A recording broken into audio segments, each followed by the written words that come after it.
Esto es Panorama Laboral MX, actualidad y cumplimiento laboral en México. Con Ociel Guerrero.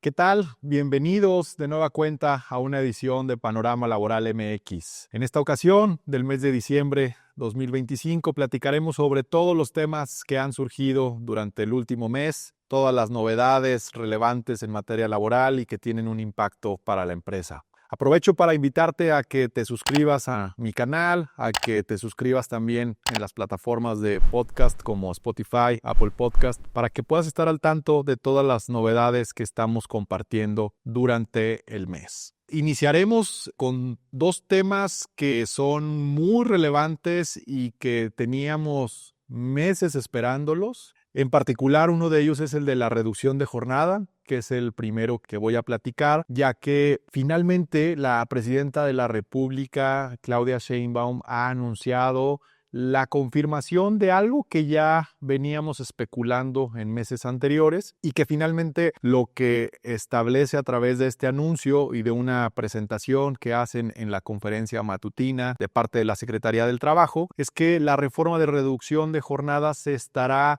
presentando finalmente ante el Congreso de la Unión en estos últimos días del año y se traza un calendario que establece que el Congreso estaría discutiendo y aprobando esta iniciativa en el siguiente periodo ordinario de sesiones, en el año que viene, que se establece que esta nueva reforma entraría en vigor el 1 de mayo del 2026. Se establece ya también que será una reforma tanto constitucional como legal y que el calendario de la disminución de jornada será paulatino, también como se había venido anunciando, empezando con el 1 de enero del 2027. Esto quiere decir que las empresas tendrán oportunidad de ajustar sus plantillas, de ajustar su operación durante todo el año 2026 para que a partir del 1 de enero de 2027 la reducción de jornada sea de 2 horas. ¿Qué quiere decir esto? Que de las 48 que tenemos actualmente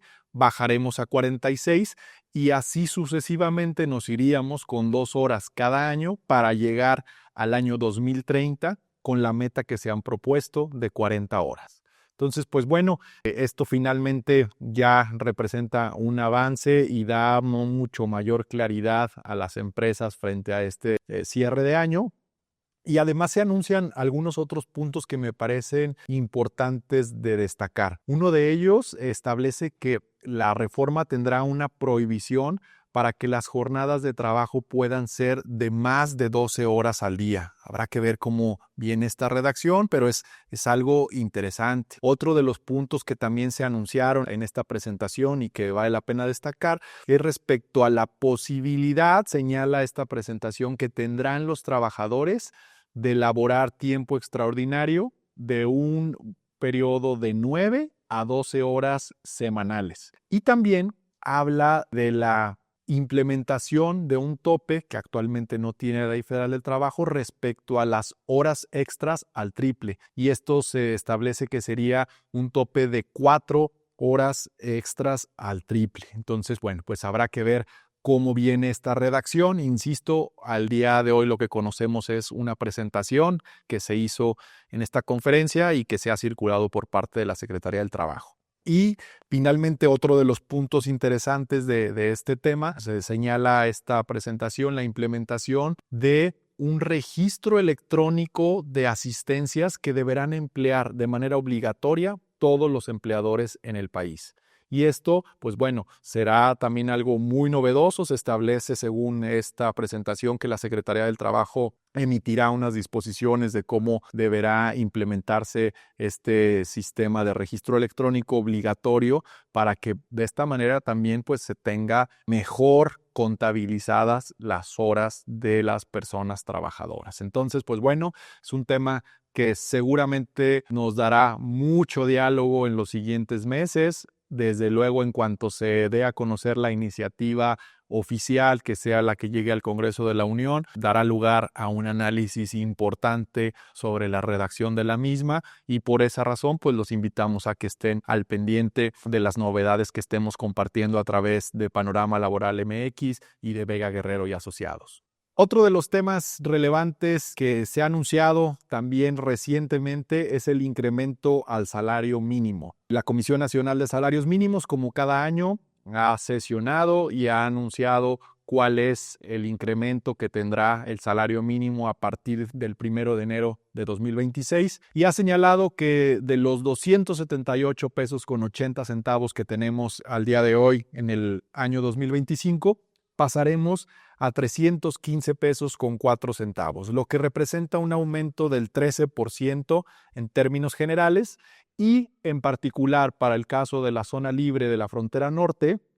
el incremento es de 419.88 a 440.87 pesos. Es importante recordar que este aumento, ya decíamos en términos generales, es del 13%. Este aumento tiene dos componentes. Uno es el del monto independiente de recuperación y otro es realmente el porcentaje que se asigna al incremento del salario vigente con el del siguiente año. En ese sentido, se ha establecido que el monto independiente de recuperación para el 2026 es de 17 pesos con un centavo y el porcentaje real del incremento es del 6.5%. Entonces, es la forma en cómo se compone este aumento salarial. Y finalmente, importante también destacar que ya se ha anunciado también, se ha hecho pública la tabla de salarios mínimos profesionales, la cual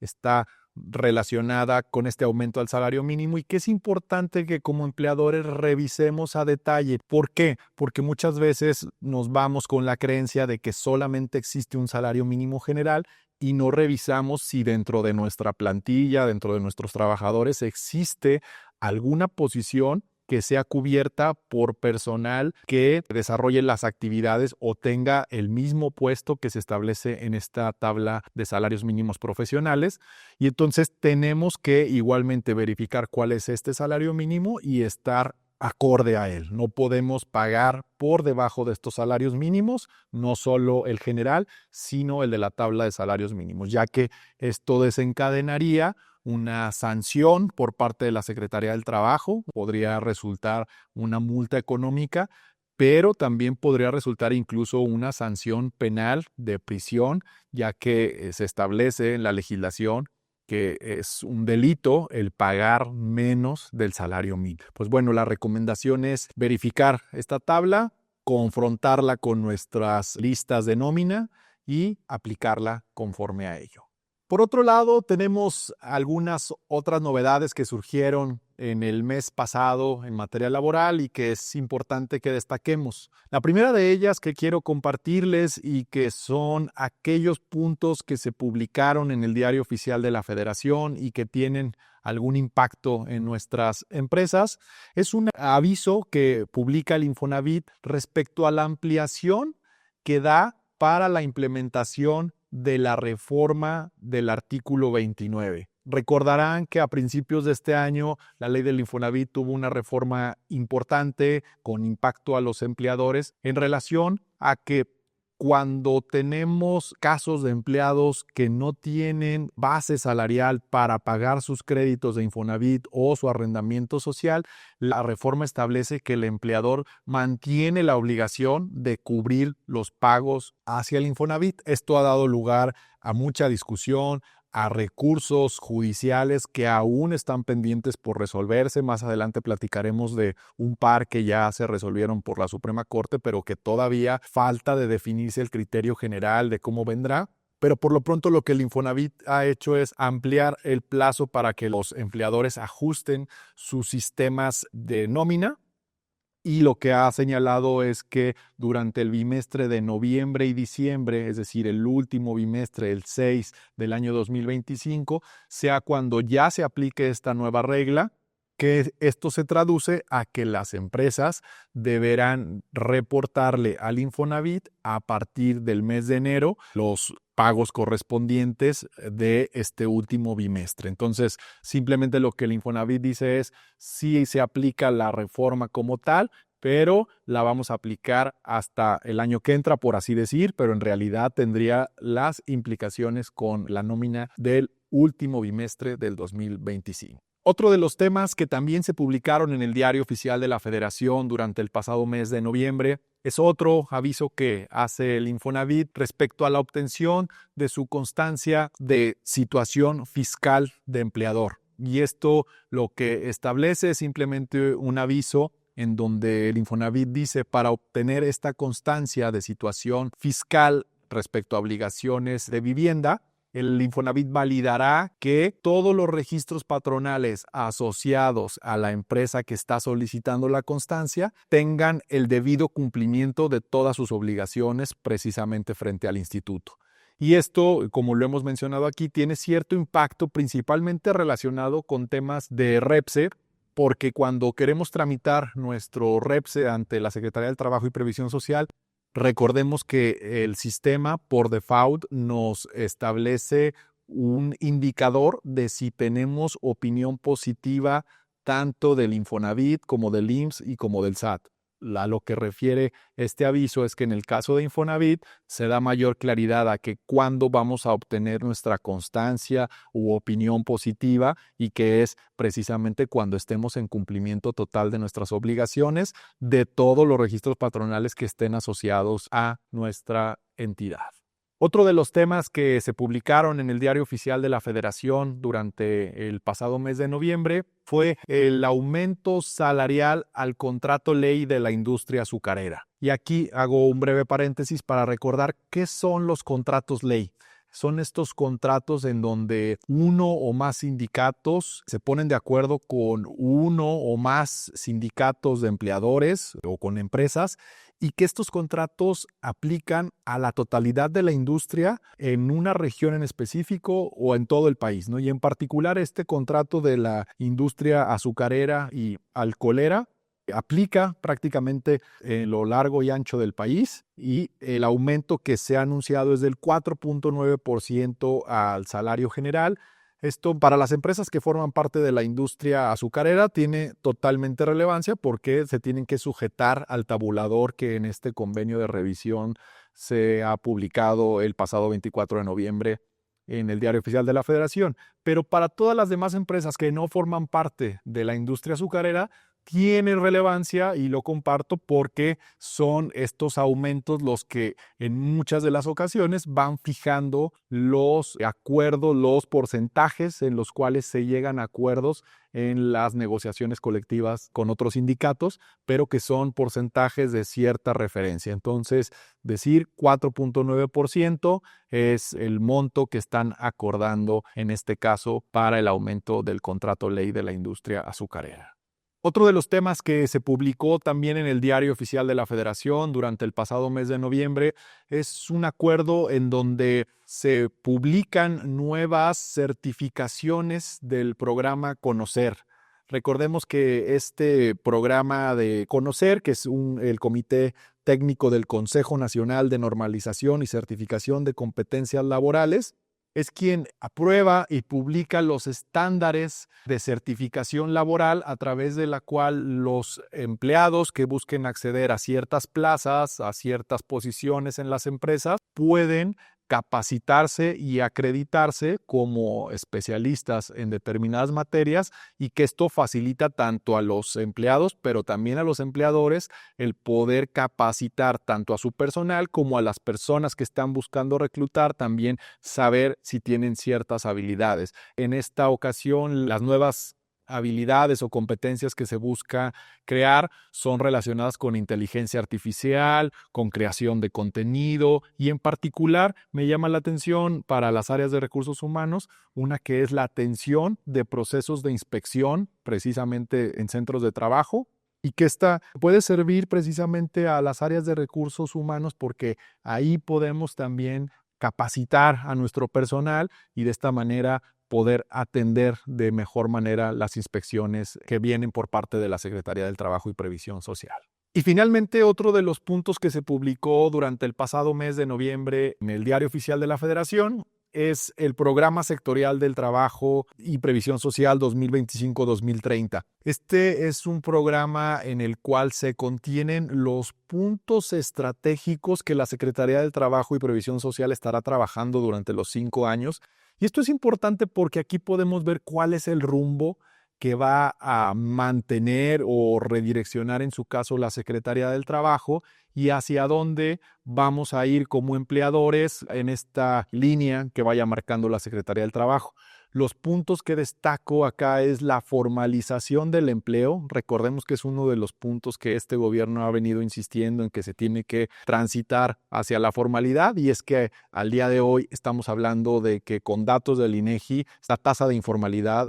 ronda el 55%, entonces pues es un dato preocupante y es un dato que la Secretaría del Trabajo está tomando como base también pues para dirigir su programa estratégico. Otro de los puntos es elevar el bienestar económico de las personas trabajadoras. Esto lo fundamentan a través precisamente del aumento al salario mínimo que ya mencionábamos hace unos momentos. Ampliar la inclusión laboral con perspectiva de igualdad, que esto también ha sido una constante desde hace algunos meses. Vimos una reforma constitucional, una reforma legal, vemos diversas acciones que están buscando lograr la igualdad salarial, cerrar estas brechas salariales de género que siguen existiendo en México y consolidar el nuevo modelo de justicia social, laboral y mejorar la seguridad y salud en el trabajo. Son las apuestas que la Secretaría del Trabajo mantendrá durante los siguientes años para dirigir sus esfuerzos de manera estratégica.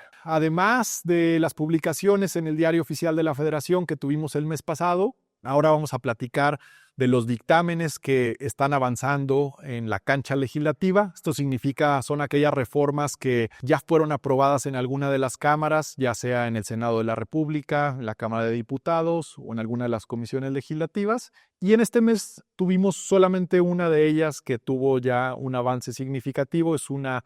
propuesta de reforma a la Ley Federal del Trabajo que presentó el senador Miguel Márquez del Partido Acción Nacional y que lo que busca es adicionar un párrafo al artículo 86 de la Ley Federal del Trabajo para dotar de facultades a la Secretaría del Trabajo y Previsión Social Federal, así como a las autoridades laborales de cada una de las entidades federativas, para que puedan vigilar el debido cumplimiento de esta disposición que establece que a trabajo igual, salario igual. Y esto, como ya lo hemos dicho, es uno de los temas que México como Estado ha venido trabajando durante los últimos meses. Hubo una reforma a la Constitución, hubo una reforma a la Ley Federal del Trabajo y lo que se busca es una igualdad salarial, cerrar la brecha salariales que existen por razón de género en México. Y bueno, pues esta es una de las herramientas que busca dotar de facultades a las autoridades para hacer mayores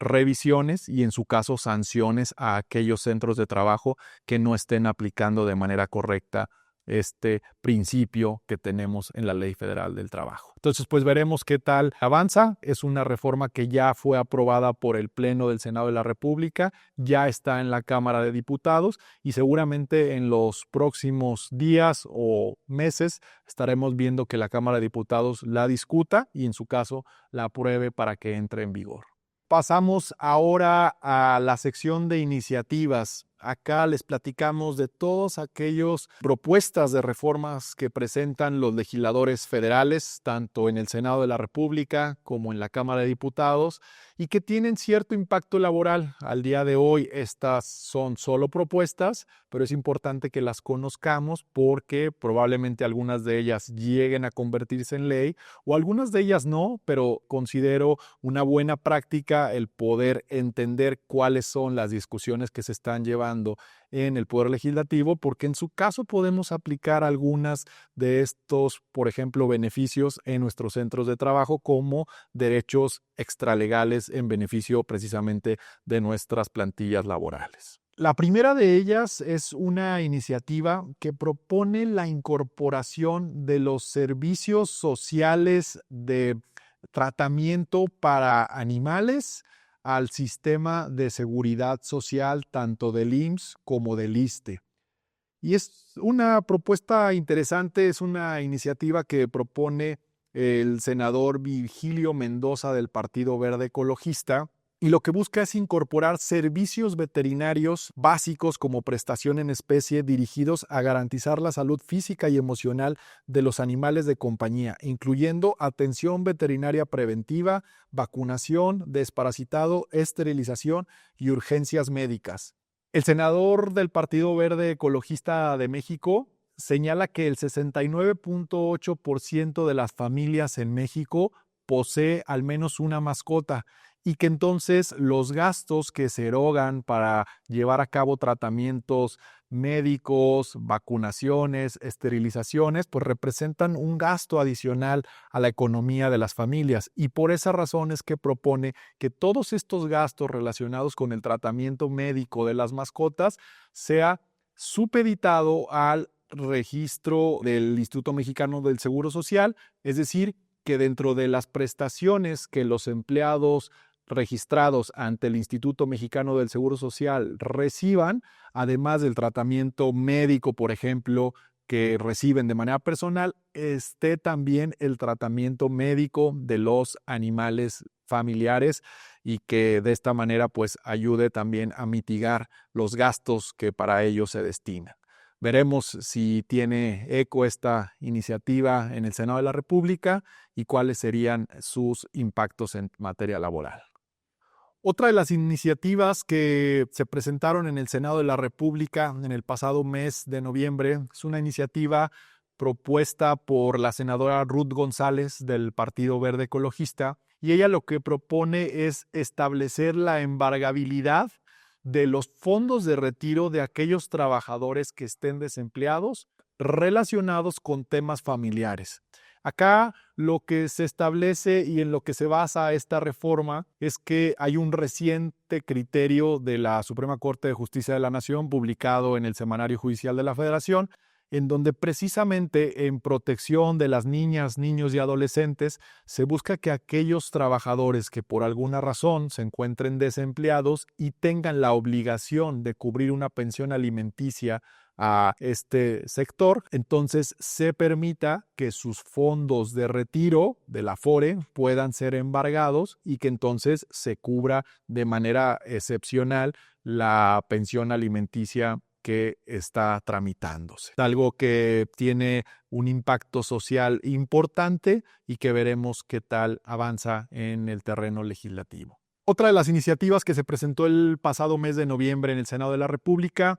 es una relacionada con la protección a la discriminación por VIH que debe prevalecer en los centros de trabajo. Esta es una iniciativa que propone el senador Enrique Vargas del Partido Acción Nacional y lo que busca es establecer explícitamente dentro de la Ley Federal del Trabajo que se prohíbe la discriminación por condiciones relacionadas con la enfermedad del VIH y que además establece ciertas obligaciones para los empleadores de establecer mecanismos de cómo deben tratar a las personas que concurran con esta condición y definitivamente evitar cualquier tipo de discriminación, así como la creación también de un sistema de sanciones a aquellas empresas que por alguna razón discriminen, ya sea que no contraten o que despidan a algún trabajador por esta razón en particular. Otra de las iniciativas que se presentaron en el pasado mes de noviembre en el Senado de la República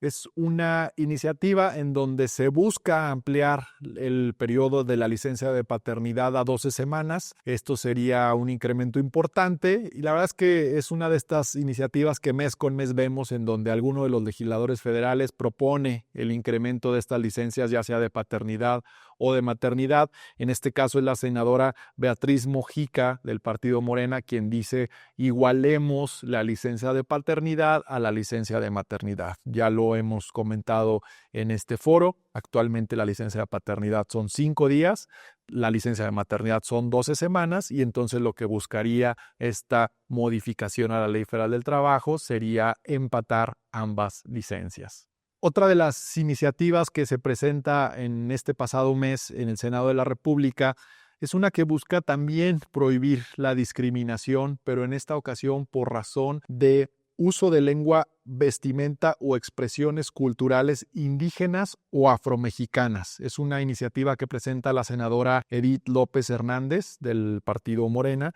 y lo que busca es prohibir expresamente cualquier acto de discriminación laboral hacia personas trabajadoras del campo, principalmente por razones de origen indígena o afromexicano. Dice que los empleadores tendrán que abstenerse de restringir o prohibir el uso de lengua, vestimenta tradicional, peinados, adornos o expresiones culturales propias de las comunidades a las que pertenecen las personas trabajadoras. Otra de las propuestas que se presentaron el pasado mes de noviembre en el Senado de la República es una que presenta la senadora Claudia Edith Anaya Mota del Partido Revolucionario Institucional y que está relacionada con la inclusión de personas con discapacidad. Lo que busca proponer esta reforma es una modificación a la Ley Federal del Trabajo para establecer que dentro del 90% de trabajadores mexicanos que se deben contratar en cada una de las empresas, se establezca una cuota del 3% de personas con discapacidad. Es decir, recordemos que actualmente la Ley Federal del Trabajo nos dice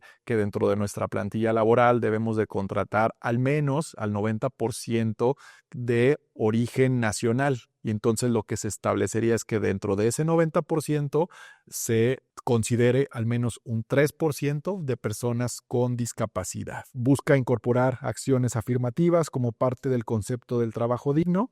y establecer también que el 3% de las vacantes de nueva creación o permanentes se cubran con personas con discapacidad. Y finalmente, una iniciativa del Senado de la República es otra que presenta la senadora Giovanna Bañuelos del Partido del Trabajo en conjunto con el senador Luis Donaldo Colosio, en donde ellos lo que buscan es eliminar el periodo que actualmente exige la Ley Federal del Trabajo y en particular la Ley del Seguro Social respecto al tiempo de espera que debe de existir para que una persona, una trabajadora que va a gozar de una licencia de maternidad, tenga derecho al pago del subsidio por los días que estará incapacitada. Actualmente, para dar mayor contexto, la Ley del Seguro Social establece que las personas trabajadoras que aspiran a tener una licencia de maternidad deben tener al menos 30 semanas cotizadas en el último año previo a la certificación del embarazo. Lo que busca esta reforma a la ley del Seguro Social que proponen los senadores de Partido del Trabajo y de Movimiento Ciudadano es que se elimine esta barrera y que entonces quede establecido que cualquier persona trabajadora, independientemente del periodo que tenga cotizando ante el Seguro Social, al momento de presentar un certificado de embarazo y de solicitar su licencia de maternidad, tenga derecho al pago de su subsidio correspondiente al 100% del salario. Y que este salario, este subsidio, sea con cargo al Instituto Mexicano del Seguro Social. Esto me parece relevante y interesante y benéfico para los empleadores, porque ¿qué es lo que sucede actualmente en casos como este? Actualmente, si una de nuestras empleadas presenta su solicitud de licencia de maternidad por embarazo y resulta que no tenía la cotización exigida por la ley, entonces el empleador es el obligado de pagar íntegramente el salario durante el periodo de la incapacidad. Entonces, pues bueno, esta reforma lo que haría sería cambiar quién es el que paga este salario o subsidio, que como diríamos en este caso de la reforma, sería ahora con cargo al Instituto Mexicano del Seguro Social. Ahora pasamos a las iniciativas que se presentaron en la Cámara de Diputados durante el pasado mes de noviembre. Y acá quiero platicar de una primera iniciativa presentada por la diputada Lucero Higareda Segura del Partido Morena. Y lo que nos propone esta diputada es establecer una obligación para aquellas empresas que cuenten con más de 500 empleados de coordinarse con el Instituto Mexicano del Seguro Social para establecer, ya sea dentro de la empresa o en las inmediaciones de la misma, una guardería para los niños, precisamente los trabajadores de este centro de trabajo. Tendría que ser, y según señala esta iniciativa, una guardería que atienda a menores desde 43 días de nacido hasta 4 años. Entonces, bueno, esto lo que busca es hacer corresponsables a las empresas de la creación, instalación de las guarderías y pues, esto sin duda representaría una obligación importante para aquellas empresas que tengan más de 500 empleados, como lo ha señalado en esta iniciativa. Otra de las iniciativas que se han presentado en la Cámara de Diputados es una iniciativa que propone la diputada Azucena Huerta del Partido Verde Ecologista. Esta iniciativa busca establecer la obligación para los empleadores de otorgar las facilidades y de otorgar un permiso a los trabajadores para que puedan acudir a las reuniones escolares que sean solicitadas por la institución académica en donde tengan a sus hijos. Y esta es una iniciativa que busca precisamente pues dar esta facilidad de que aquellos padres, madres trabajadoras puedan asistir a las reuniones escolares, ceremonias, etcétera, en caso de que se requiera. Acá, pues la verdad es que complicado la operación de una iniciativa de esta naturaleza porque pues, no establece ningún límite, no se establece como en algunas ocasiones lo habíamos visto con anterioridad en iniciativas similares, en donde se topa, por ejemplo, a cuántos permisos se puede llegar a tener durante un mes, durante un año. Acá simplemente se deja de manera general y bueno, pues esto sin duda daría pie a interpretaciones muy amplias y a una complejidad muy drástica de poder operar alguna situación como esta. Otra de las iniciativas que se presentaron en la Cámara de Diputados es una que presenta el diputado Mario López del Partido Verde respecto al otorgamiento de 5 días por duelo familiar. Esta es una iniciativa que también hemos visto constantemente que se presenta. Es una iniciativa que busca obligar a los empleadores de otorgar a sus empleados una licencia por duelo en el caso de fallecimiento de familiares, principalmente familiares en primer grado, y que permita a los trabajadores ausentarse por un periodo de hasta 5 días. Este periodo incluso podría ser ampliado en aquellos casos en donde el fallecimiento del familiar haya ocurrido en una entidad federativa distinta o incluso en el extranjero, lo cual tendría que definitivamente acreditarse ante el centro del trabajo. Veremos qué tal avanza esta iniciativa.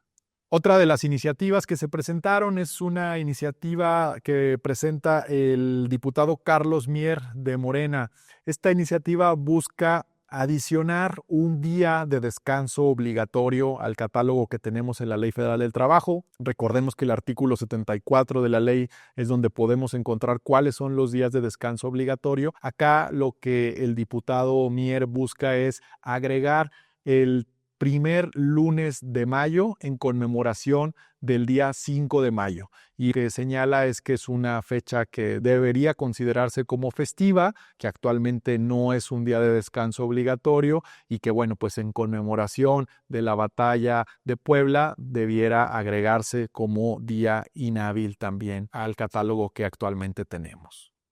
Otra de las iniciativas que se presentaron el mes pasado en la Cámara de Diputados es una que presenta la diputada Evangelina Moreno del Partido Morena. Esta iniciativa busca establecer una licencia para cuidados médicos de hijos menores de edad con situaciones de enfermedades graves. Recordemos que actualmente la Ley Federal del Trabajo ya prevé que en casos de niños con enfermedades de cáncer, los papás tienen derecho precisamente a ausentarse de su empleo a través de esta licencia para poder llevar a cabo los cuidados necesarios. Lo que busca esta iniciativa es ampliar y que no sea exclusivamente de enfermedades con cáncer, sino que sea cualquier tipo de enfermedad grave que represente la necesidad de cuidados intensivos, de atención hospitalaria, de cualquier otra situación que requiera que los padres estén presentes en estos tratamientos. Esta iniciativa establece que estas licencias podrían tener ciertas limitantes, como serían establecer de 1 a 28 días, es decir, cada licencia tendría que ser de 1 a 28 días y podría llegar a ser hasta 364 días en un periodo de 3 años. Estas serían las limitantes que buscaría tener estas licencias. Otra de las iniciativas que se presentaron en la Cámara de Diputados el pasado mes de noviembre es una similar a la que ya hablábamos con anterioridad y es respecto al aumento en la licencia de paternidad para pasar de los 5 días que tenemos actualmente a las 12 semanas en condiciones de igualdad a la licencia de maternidad. Esta es una licencia que propuso el diputado César Israel Damián Retes del Partido Acción Nacional y, como decimos, pues prácticamente lo que busca es incrementar de 5 días a 12 semanas, y como cada mes pues vemos estas iniciativas que buscan aumentar las licencias de maternidad y paternidad, y parece que solamente pues se quedan ahí, ¿no? En iniciativas que realmente no tienen discusión ni avance legislativo. Otra de las iniciativas que se presentaron el pasado mes de noviembre en la Cámara de Diputados es una iniciativa que proponen los diputados de Movimiento Ciudadano relacionada con la salud mental. Y esto lo que busca es otorgar una licencia para que los empleados puedan ausentarse hasta 7 días, ya sea continuos o discontinuos, y hasta en 2 ocasiones este periodo durante un año, para atender temas relacionados con la salud mental. Definitivamente se habla que para poder acceder a esta licencia deberá acreditarse esta situación por la que esté atravesando o ocurriendo el empleado, lo cual señala podría certificarse tanto a través de una institución de seguridad social pública, como sería el IMSS, o incluso a través de un servicio médico privado. Entonces esto pues es algo novedoso, interesante. Veremos qué tal se da en su caso la discusión en la Cámara Legislativa correspondiente. Otra de las iniciativas que se presentaron en la Cámara de Diputados durante el pasado mes de noviembre es una iniciativa que busca implementar una licencia para el cuidado de personas dependientes. Este es un tema relevante porque lo que buscaría esta propuesta de la diputada María Angélica Granados del Partido Acción Nacional es establecer la obligación de que los empleadores puedan otorgar las facilidades para que los trabajadores puedan realizar actividades de cuidado tanto a personas dependientes en casos de nacimiento, adopción, enfermedad, enfermedades terminales, discapacidad y vejez. Esta licencia tendría una duración de 1 a 28 días por emisión, sería renovable hasta acumular 364 días en 3 años. Esto se basa principalmente, señala la exposición de motivos de esta iniciativa, en que 15.1 millones de mexicanos tienen 60 años o más, 16% de los hogares tienen personas con discapacidad y que el trabajo no remunerado de cuidados representa 24% del PIB nacional, con 75% de carga recayendo en mujeres y 5,000 diagnósticos anuales de cáncer infantil que requieren cuidado personal intensivo. Es una iniciativa con un toque social muy relevante y que pues veremos si avanza dentro de las discusiones legislativas en la comisión correspondiente. Otra iniciativa presentada durante el pasado mes de noviembre en la Cámara de Diputados es una que presentan los diputados de Movimiento Ciudadano, en donde buscan garantizar a través de una reforma a la Constitución que los aumentos al salario mínimo nunca estén por debajo de 2 canastas básicas, alimentaria y no alimentaria, que publica regularmente el INEGI. Esta es una iniciativa que buscaría garantizar que el salario mínimo se aumente en mayor cantidad de lo que se ha venido haciendo y que represente la posibilidad de tener aumentos mayores y con ello permitir que los trabajadores accedan a estas canastas básicas en los términos que regularmente el INEGI publica. Otra de las iniciativas es una que propone la diputada Virginia Reyes del Partido Movimiento Ciudadano. Esta iniciativa, presentada también en la Cámara de Diputados, busca otorgar licencias para los trabajadores que atiendan situaciones administrativas o judiciales sin tener afectación en su salario. Y esto lo vemos muy comúnmente en nuestros centros de trabajo. Me toca muchas veces atender este tipo de consultas en donde los empleados, cuando refieren tener algún tema de algún trámite administrativo, pero en particular alguna citación judicial, cuando son citados para ser testigos en algún juicio, ya sea familiar, laboral, penal, mercantil, etcétera, buscan que el empleador justifique esta ausencia como una falta pues precisamente justificada y que entonces no tengan el descuento salarial correspondiente. Esto en la práctica y lo que establece la legislación actualmente pues no es una justificación válida. Actualmente realmente las justificaciones son solamente relacionadas con temas médicos a través de el certificado de incapacidad temporal que expide el Instituto Mexicano del Seguro Social, y por esa razón el ausentarse para atender una citación judicial actualmente no es considerada una falta justificada. Esta iniciativa vendría a cambiar esta situación y lo que buscaría es que sí exista justificación en cada una de las ausencias relacionadas con temas de esta naturaleza. Y la última iniciativa que tenemos, que se presentó en la Cámara de Diputados durante el pasado mes de noviembre, es una iniciativa de la diputada Sonia Rincón Chanona del Partido Morena, y lo que busca es la propuesta de reconocer como derechohabientes al sistema del IMSS y también del ISSSTE a todas aquellas personas que se encuentren bajo custodia, tutela o guarda del derechohabiente. ¿Qué quiere decir esto? Que si un empleado o un trabajador tiene bajo su custodia a una persona dependiente por cualquier razón, que esta persona a su vez tenga los beneficios que tendría cualquier otra persona beneficiaria, como pudiera ser un hijo natural, en términos de lo que señala la ley del Seguro Social, con todos los beneficios que esto implicaría. Pues bien, dentro de las secciones que regularmente platicamos en esta edición de Panorama Laboral MX se encuentra también la de los puntos de acuerdo legislativos que hemos platicado aquí. Son aquellos llamados, exhortos que realizan algún legislador en particular o algún grupo parlamentario de alguna de las cámaras, en donde exhortan a alguno de los poderes o alguna de las dependencias o alguno de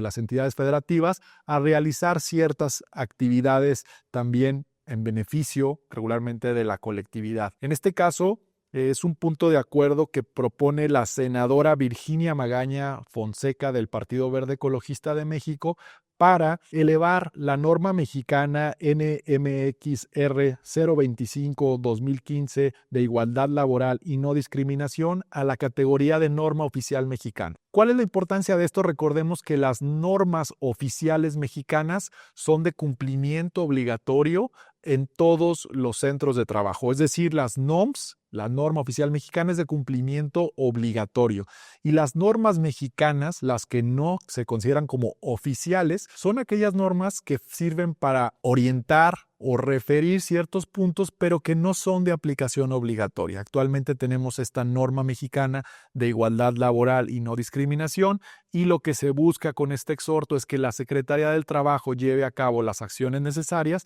para elevar el rango de norma mexicana a norma oficial mexicana, y esto sea de aplicación obligatoria en todos los centros de trabajo. Y esto, pues bueno, iría acorde con lo que hemos venido platicando sobre las acciones, iniciativas que está llevando a cabo el Estado mexicano en vísperas o en vistas de lograr una igualdad salarial y evitar de esta manera la discriminación y la brecha salarial que sabemos subsiste en nuestro país. Ahora pasaremos a platicar sobre las tesis aisladas, tesis jurisprudenciales, que son aquellos criterios que se publican en el Semanario Judicial de la Federación, que dirige la Suprema Corte de Justicia de la Nación, y que dependiendo el rango de las mismas es que pueden llegar a tener aplicación obligatoria a las autoridades jurisdiccionales y con ello impacto a nuestras organizaciones, o al menos llegan a ser criterios orientadoras como en el caso de las tesis aisladas. Y en este caso quiero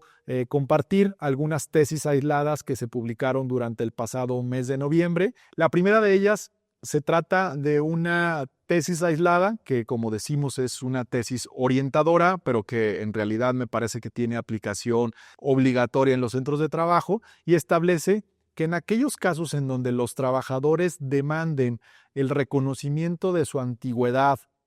a través de un juicio laboral, es carga de la prueba del empleador el acreditar en qué momento inició la relación de trabajo. Y esto es algo muy común que vemos todos los días en los juicios laborales. Los trabajadores señalan una fecha de ingreso que puede muchas veces no ser la real, puede ser con mayor anticipación de la que realmente sucedió. Y entonces lo que esta tesis nos dice es tu obligación como empleador acreditar a través del expediente laboral cuál es la fecha real de ingreso del trabajador. Si tú no lo acreditas, entonces se tendrá por cierto lo que nos ha dicho el trabajador. Esta es una tesis aislada que se publicó el pasado 14 de noviembre y que la emitió el segundo tribunal colegiado en materia de trabajo del séptimo circuito. Otra de las tesis aisladas que se publicaron durante el pasado mes de noviembre y que me pareció interesante compartir en este espacio es aquella que ha resuelto que en los casos en donde los apoderados legales de los trabajadores son removidos dentro del juicio, el apoderado tiene derecho a la presentación de un amparo indirecto. Esto es algo probablemente muy procedimental, muy técnico, pero me llamó la atención porque quisiera retomar esto que la Ley Federal del Trabajo establece y que en algunas ocasiones ya hemos presenciado en los tribunales, que es que los trabajadores tienen derecho a una defensa profesional, sólida, estructurada, con conocimientos, etcétera. Y esto se da a través de la garantía que tienen que hacer velar los jueces laborales de verificar que la persona que los esté representando, su abogado, tenga conocimientos aptos para representarlo. Y es que, como les digo, ya nos ha tocado ver en algunos tribunales en donde los apoderados de los trabajadores pues prácticamente no conocen la ley y llegan a exigir prestaciones o indemnizaciones que ningún sentido tienen, y es función de los abogados de empresa como nosotros también hacer ver esta situación a los tribunales laborales para que en su caso retiren la defensa en términos de la ley. Y bueno, pues acá lo que nos dice esta tesis es aquellos abogados que sean retirados de la defensa pues tendrán derecho a la presentación de un amparo indirecto para argumentar el por qué sí tienen los conocimientos o por qué se hizo de manera incorrecta este retiro de la representación. Ahora vamos a platicar de algunos de los boletines oficiales que emitieron las autoridades durante el pasado mes de noviembre y que igualmente tienen cierto impacto en materia laboral. El primero de ellos es uno de la Suprema Corte de Justicia de la Nación, que como ya les adelantaba al principio de esta edición, se resolvieron ciertos casos relacionados con esta reforma a la ley del Infonavit que tuvimos a principios de este año y que, recordemos, establece que en aquellos casos en donde los trabajadores no tengan suficiente salario para realizar el empleador el entero y pago del crédito Infonavit o del arrendamiento social, es el empleador el obligado de realizarlo, es decir, a pesar de que no haya salario, el empleador tendría que hacerlo. Pues aquí lo que la Suprema Corte ya resolvió, y lo digo, resolvió exclusivamente en estos casos porque no es que a día de hoy exista jurisprudencia, no es que se haya declarado la inconstitucionalidad del artículo, sino que se resolvieron solamente un par de casos, pues resolvió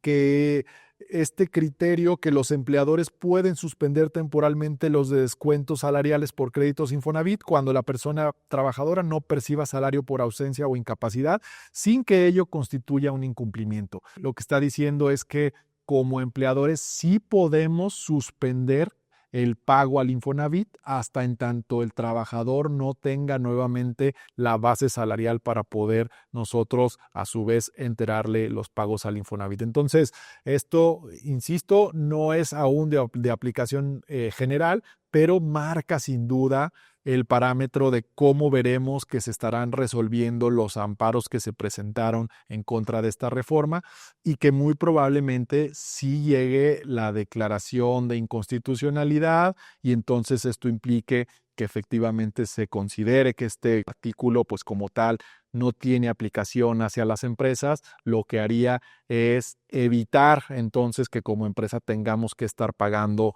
pagos respecto a créditos de Infonavit, de arrendamiento social, cuando el empleado no tiene la base salarial suficiente para ello. Bien, otro de los boletines que se anunciaron durante el pasado mes es respecto al Instituto Mexicano del Seguro Social, quien reporta un máximo histórico de puestos afiliados y consolidación del programa para plataformas digitales. Y acá el IMSS ha informado que al 31 de octubre de 2025 se registraron 22.789.173 puestos de trabajo. Señala que es la cifra más alta desde que se tenga registro, con un crecimiento mensual de 217.491 puestos y un incremento acumulado final de 550.794. Destacando que el 86.8% corresponde a empleo permanente, y señala que lo que refleja esto es una mayor estabilidad laboral en el sector formal. Otro dato interesante a destacar de este informe que presenta el IMSS es que el salario promedio alcanzó 622 pesos, con un crecimiento anual nominal del 7.1%. Y esto, bueno, me parece relevante destacarlo, porque precisamente ahora que se ha anunciado el nuevo salario mínimo que aplicará a partir del 1 de enero de 2026, pues lo que podemos ver es que el sector formal, es decir, aquellas empresas que inscriben a sus trabajadores ante el régimen obligatorio del Seguro Social, parece que sigue reportando salarios mucho más altos que el salario mínimo, porque como podemos ver, la diferencia es prácticamente del 100%. De los 315 que será el nuevo salario mínimo, pues estamos hablando que son 622 pesos el salario promedio. Desde luego sabemos las variaciones que esto implica, pero interesante saber que quienes están dentro del sector formal ante el Instituto Mexicano del Seguro Social, pues perciben salarios mucho más altos que el salario mínimo que actualmente se ha fijado. Otro de los boletines interesantes que se publicaron en el pasado mes de noviembre es uno de la Secretaría del Trabajo y Previsión Social, quien ha anunciado que durante los 2 primeros meses de la implementación de su programa SICAL, recordemos esta plataforma en donde los trabajadores o cualquier persona puede denunciar violaciones laborales, accidentes laborales, incumplimientos a contratos individuales, colectivos, etcétera, ha reportado 11,000 denuncias. Es sin duda un número muy alto. La Secretaría del Trabajo ha dicho que es un número significativo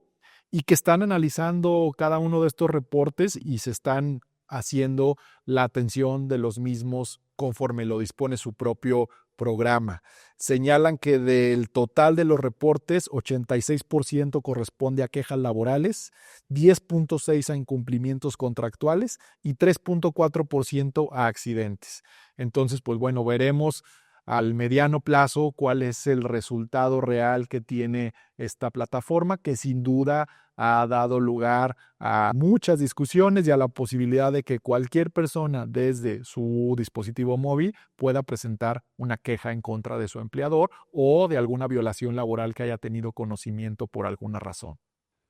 En otra información que también surgió durante el pasado mes de noviembre, importante que en el Senado de la República se ratificó el convenio 176 de la Organización Internacional del Trabajo. Prácticamente se ratifica por unanimidad, y este convenio 176 está relacionado con la seguridad y salud en las minas. Es un instrumento internacional que establece estándares reforzados en materia de seguridad y salud para las personas trabajadoras de la industria minera, y el convenio obliga al Estado mexicano y consecuentemente a los empleadores de este sector a garantizar condiciones laborales seguras mediante la evaluación y gestión sistemática de riesgos, la provisión de equipos de protección adecuados, la capacitación continua y la implementación de planes de emergencia y la obligación de investigar accidentes y enfermedades laborales.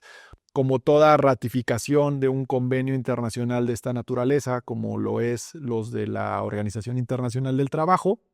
el procedimiento que debe seguirse después de esta ratificación es su inscripción ante la oficina de la OIT y posteriormente su entrada en vigor un año después. Entonces, pues bueno, sin duda beneficios para la forma en cómo operan las minas en México. En otro de los anuncios que realizaron las autoridades en días pasados está este tema del nuevo protocolo de inspección en materia de subcontratación. Acá lo que anunció la Secretaría del Trabajo es este nuevo protocolo que da facultades y da vientes a los inspectores de la Secretaría del Trabajo y Previsión Social para revisar todo lo relacionado en materia de subcontratación. Se amplía el catálogo de requerimientos. Veremos a partir de los siguientes meses inspecciones mucho más robustas, con más puntos por verificar y muy enfocadas en temas de subcontratación laboral. Estarán revisando los registros de REPSE, las declaraciones ante las plataformas de ICSOE, ICISUB, del IMSS y del Infonavit. Estarán revisando las actividades que realizan los trabajadores puestos a disposición, los contratos, así como entrevistas a los propios trabajadores. Y bueno, pues todas estas medidas sin duda lo que buscan es verificar el debido cumplimiento de la reforma de subcontratación laboral de 2021 y sancionar a quienes estén incumpliendo con esta reforma. Así que la recomendación a los empleadores que nos siguen es: auditen todos sus procesos de prestación de servicios, ya sea los que nosotros proveemos a otras empresas o los que las empresas nos proveen. Importante auditar los procesos, los documentos, la forma en cómo se realizan las actividades, porque bueno, pues vendrán estas inspecciones en los siguientes meses.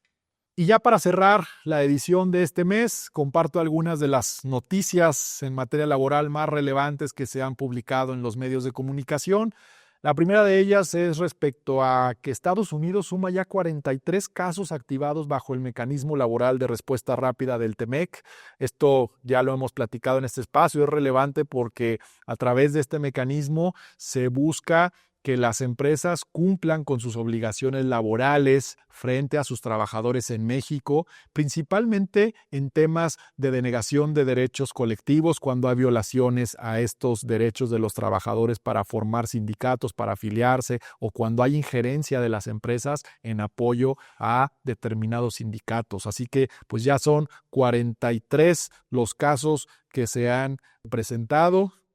y que seguramente seguirán sumándose en los próximos meses. Otro de los temas que surgieron durante el mes y que me parece relevante es una declaración de varios secretarios de trabajo de las entidades federativas, quienes señalan que estas juntas de conciliación que aún están llevando los trámites de los juicios antes de la reforma en materia de justicia laboral, pues que no avisoran un cierre de estas juntas al menos hasta 2030, es decir, 5 años más. Veremos cómo las juntas de conciliación siguen tramitando estos juicios que vienen rezagados desde hace muchos años y que sin duda seguirán los siguientes años. Otro de los temas que han surgido en empresas y que se publicaron durante el mes anterior es uno que tiene que ver con la huelga dentro del Monte de Piedad. Un tribunal federal ya la declaró como una huelga legalmente existente. Sigue el paro de actividades, sigue la huelga. Veremos cómo se siguen desarrollando estas negociaciones y si se logra ver un rescate del Monte de Piedad a través de alguna negociación colectiva. Por otro lado, BMW también se publicó una nota en donde se inició un movimiento para exigir un nuevo contrato colectivo independiente. Acá participa la CTM y la Liga Sindical Obrera Mexicana, dos agrupaciones sindicales que han estado generando cierto movimiento dentro de esta empresa. Y finalmente, una nota que establece que la informalidad impulsó la generación de empleo en octubre pese a la debilidad del mercado laboral formal. Y aquí lo que nos dice es datos del Economista, que con base en la encuesta nacional de ocupación y empleo del INEGI, la informalidad laboral fue el principal motor del aumento en la ocupación durante octubre de 2025. Y bueno, pues con esto prácticamente estamos cerrando la edición de este mes de diciembre, donde hemos platicado de los temas más relevantes del mes de noviembre, cómo estamos cerrando, temas muy interesantes que habíamos estado esperando, como el aumento al salario mínimo, la reducción de jornada que finalmente ya tenemos aquí. Con esto damos por concluida esta edición, cerramos así el año, les agradecemos a todos quienes regularmente nos siguen y los invitamos de nueva cuenta a que se suscriban a través de los medios para que reciban estas actualizaciones que regularmente hacemos. Mi correo personal también, ociel.guerrero@vegaguerrero.com, donde pueden escribirme para cualquier consulta o comentario relacionado con lo que aquí hemos platicado o algún otro. Y nuevamente, gracias por acompañarnos durante todas las ediciones de este año y en esta edición de Panorama Laboral nos veremos el siguiente año. Que pasen felices fiestas y un muy próspero año nuevo.